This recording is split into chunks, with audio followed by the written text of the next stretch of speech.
दोस्तों, आजकल की जो युवा पीढ़ी है ना, जो स्टूडेंट होता है उसके मन में एक प्रश्न, एक क्वेश्चन हमेशा बार बार आते रहता है कि क्या हमारे लाइफ के लिए ब्रह्मचर्य यानी सेलिबेसी जरूरी है भी या नहीं। कुछ युवा को लगता है कि यह सारे के सारे चीज बकवास है, वहीं कुछ लोग इसके प्रति काफी सावधान रहते हैं और वे ब्रह्मचर्य यानी सेलिबेसी को काफी हद तक फॉलो करने का प्रयास करते हैं।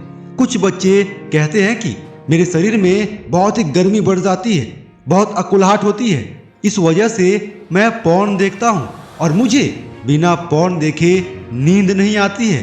कुछ युवा कहते हैं कि मुझे गर्लफ्रेंड के साथ घूमे बिना मन ही नहीं लगता है।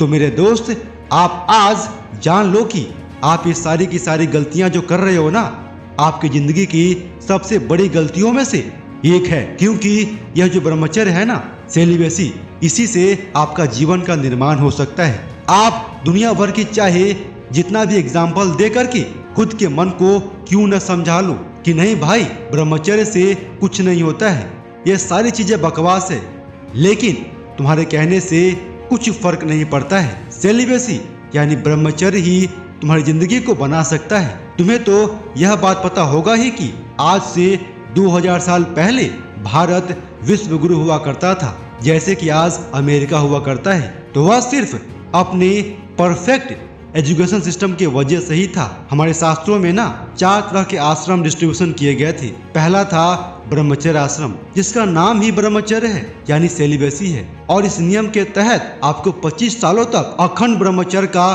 पालन करते हुए अपनी शिक्षा को ग्रहण करना होता था। इसी नियम को फॉलो करके ही भगवान राम ने पढ़ाई करी, भगवान कृष्ण ने पढ़ाई करी, और बड़े बड़े जितने भी शूरवीर हुए हैं हमारे देश में, सभी ने इन्हीं रूल्स को फॉलो करके तो महानता हासिल की है। फिर आप कैसे कह सकते हो कि ब्रह्मचर्य का पालन करना एक ढोंग है, फालतू की चीज है? नहीं मेरे दोस्त, यह सोच आपकी सबसे घटिया सोच है, और अगर इसे आप गलत साबित करना चाहते हो तो आप सिर्फ 3 महीना अखंड ब्रह्मचर्य के नियमों का पालन करके देखिए। उसके बाद अगर आपकी पढ़ाई में प्रोग्रेस नहीं हुआ, आपकी हेल्थ में डेवलपमेंट नहीं हुआ, आपका मन ज्यादा शांत नहीं हुआ, फिर आप मुझे गाली देना। लेकिन मेरे भाई, कम से कम खुद के लिए, अपने माँ बाप के लिए, अपने सपने के लिए आज से ही ब्रह्मचर्य के नियम को पालना शुरू कर दीजिए। इसी से आपका कल्याण होगा। जय हिंद, वंदे मातरम।